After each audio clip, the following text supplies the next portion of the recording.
Hello and welcome to my fourth discography ranking. Today we are going to be ranking Alice in Chains. I've split this up into the post-Lane era and the pre-Lane era.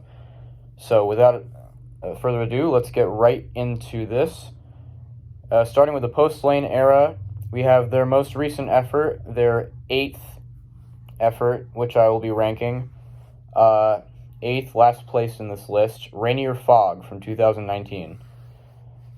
This album, it was disappointing for me to put this in last place because the production on this album is the best they've ever done, in my opinion. It's so sharp and crisp and clean sounding, and it sounds like it was recorded in the Rainier Fog.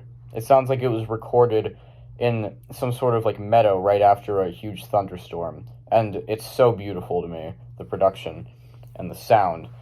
But the songwriting is lacking in multiple places, not as much as you would expect from a less great grunge and hard rock band, but it's still lacking in multiple places.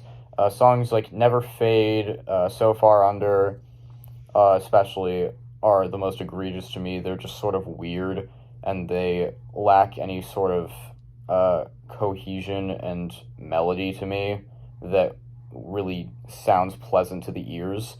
But there are some good songs. The opening track, the one you know, is very nice. The title track, Rainier Fog, is very good. And then my favorite songs off of this album are the songs that bookend side A and side B, Drone and All I Am, which Drone is this like kind of almost funky sounding really cool song that it just keeps me going, keeps me interested, and I love the chorus. And then All I Am is a very beautiful song to end the album. It's very serene, very mellow, kind of sad sounding, and it's a very nice way to end the album. So overall, this album is pretty good, just not quite up there to my standards, which I hold for Alice in Chains. Next up, we have their 2012 record, The Devil Put Dinosaurs Here. This album is sort of going off of their comeback album, Black Gives Way to Blue. This album sort of continues the ideas of that album, but it's a little bit more doom. It's sort of doomy sounding. It's almost like doom metal. It's more like doom rock, but it feels very sludgy, which is, obviously, it's a sound that Alice in Chains go for very often, but this feels like their heaviest album to me, other than maybe Dirt.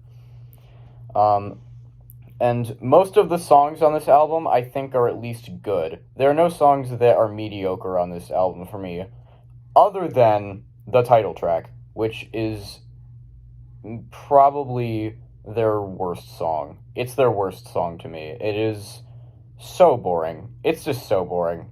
I can't sit through it. But the rest of the album is very good, either decent or very good. And some of my favorite songs are the opening track, Hollow, which is so heavy, so fun to move my head to. And Phantom Limb is so haunting and so interesting as a listener. And then the closing song, Choke, is very pretty. So, yeah. Moving on to number 6, we have their comeback album in 2009, Black Gives Way to Blue. This was a stellar comeback. It's not a stellar album, necessarily, but it is a stellar comeback. With William Duvall now on vocals, I think that even though he definitely doesn't contribute as much as Lane did, not nearly as much, he works really well with Jerry Cantrell, and the melodies that they do together are very nice. The production on this album is pretty good. The opening song is very middling, to say the least. It's kind of boring, All Secrets Known. But then it gets going from there with Check My Brain, and then Last of My Kind, which is an awesome song. And then it sort of continues the same format that they kind of started on their self-titled, and they sort of picked up where they left off, just with more modern sounding production. And this is definitely a very good way to come back after Lane's death, and I think that the emotional feeling is there, the sort of bittersweetness of we're back now, but we have to move on from this terrible thing that happened. When you lose your friend, it's difficult to continue after that, let alone continue making music without them. And I think they really did that well. And I think the last song, the title track, Black Gives Way to Blue, is a very good homage to Lane. And I think this entire album is extremely good. It's a great album. Number 5, their EP, Sap, from 1992. This goes pretty much all the way back to the beginning of their career almost. And this is only one of 2 albums of theirs that I would consider to be straight up grunge. Just because of it has a lot more of that sort of twanginess to it compared to all of their other records, which feel like they're a lot heavier than what most grunge sounds like to me. And it's a pleasant surprise after listening to the glam rock, hard rock sounding style of Facelift. It's a very pleasant surprise and pretty underrated in their discography. It's pretty short, so it's not like, it doesn't entirely feel like an entire album, but it's the acoustic instruments are very nice. The songwriting is amazing on most of the songs. There's Brother, in my opinion, is a little bit overrated as an opening song. It's good, it's just not great. But then all the other songs, the second song, Got Me Wrong, is fantastic. Right Turn, I love the guest vocals on this. The way that they all blend together at the end is just amazing. And then the 4th track, Am I Inside? Am I Inside, that's what it's called. That song is very haunting, and it's very interesting to listen to. And then we get to the last song, Love Song. This is just, if you want to make a joke song, make something like this. It's just amazing. It's not amazing. It's funny. It's definitely a good way to end this sort of deep cut in their discography that isn't quite a full-fledged album. It's only an EP, but it's very beautiful, very haunting, and it's a very interesting listen, to say the least. Now, moving on to number 4, we have their debut album, Facelift. This album is fantastic. This is, in my opinion, their most fun-sounding album.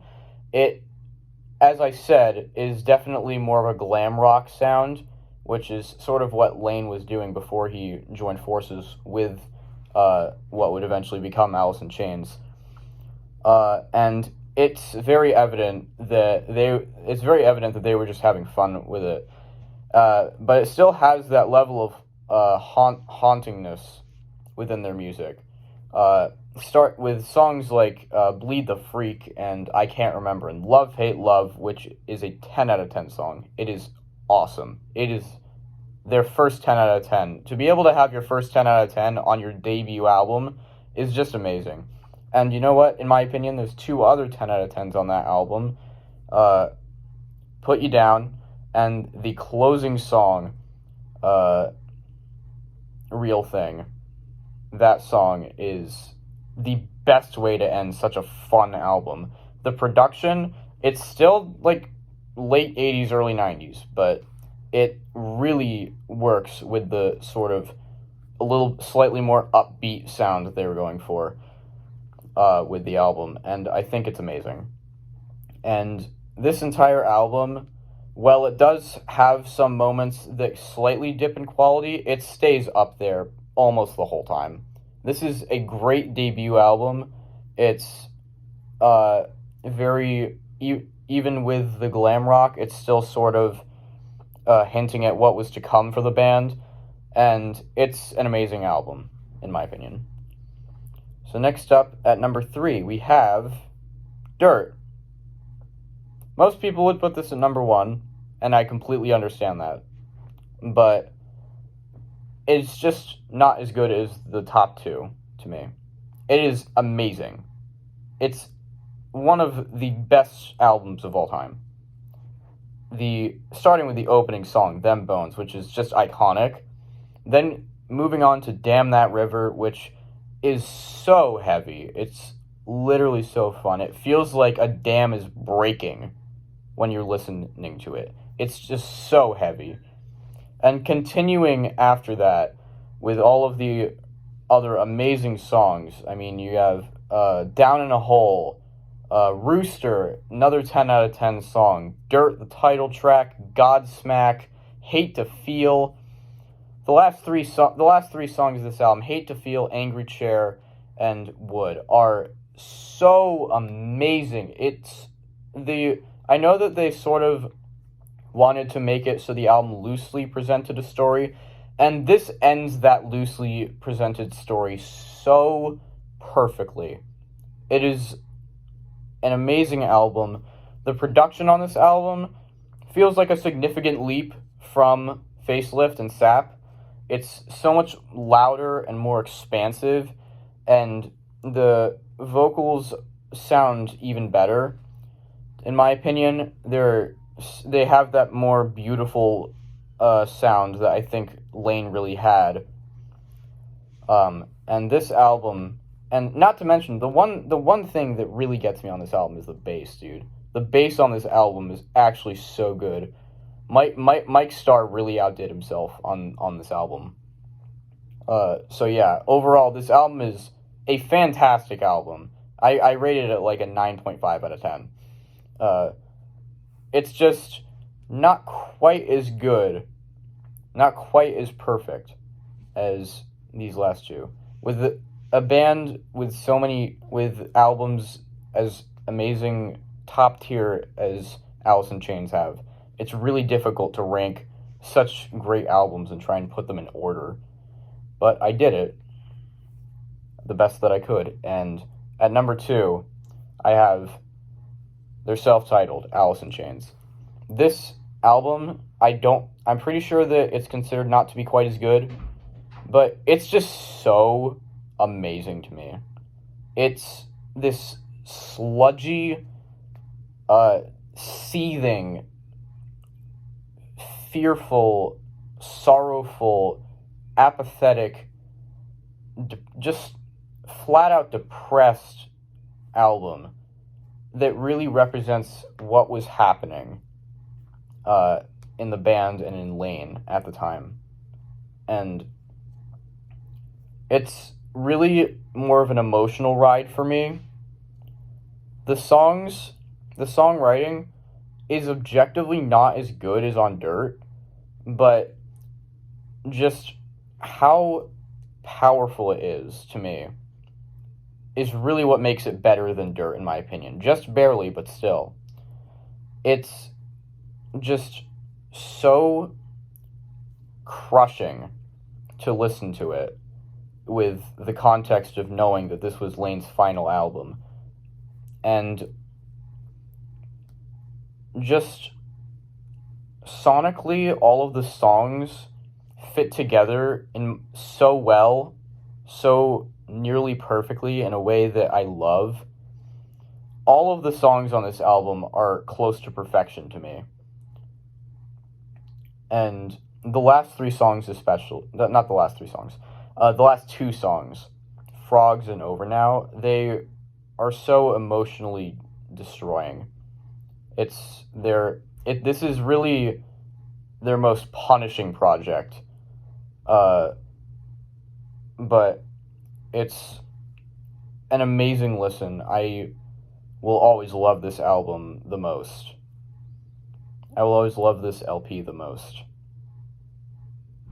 The One More EP, on the other hand, is number 1, Jar of Flies, the EP by Alice in Chains. The first EP to ever reach number 1 on the Billboard. It more than deserves it. It's just flat out perfect. All of the songs are absolute perfection. There's just no denying it. This takes sap and makes it perfect. The production is much better. The songwriting is fantastic. The performances are so beautiful. The lyrics are just amazing. It's impossible for me to give number one to anything other than Jar of Flies. It's technically not a full album, but it feels like an album. It feels like a full listening experience, even with only 30 minutes under its belt. It's just perfect. There's no other way I can describe it. So yeah, that was my covering of the Alice in Chains discography. I've ranked all of it. If you want to let me know your opinions, you can put them in the comments, and I will see you soon. Bye.